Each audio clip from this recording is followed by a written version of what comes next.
حلل من الحاجات ديّة، فأنا ممكن ما أقدرش على موضوع الهدايا ده، أنا ممكن مثلًا إيه، نبتدوها مثلًا بحاجة بسيطة يعني نبتدي من أول 50 جنيه وبعدين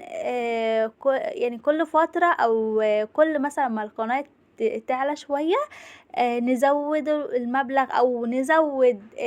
ممكن مثلًا نقسّموه، يعني نخلّيها هي ال50 دي، بس بدل فرد واحد فردين، 3، 4 ونعملوها زي قرعة كده، مش هاطلب منكم ولا سكرينات ولا الحاجات دي، هي هتبقى قرعة اللي هو إن أنا أقابل متابعيني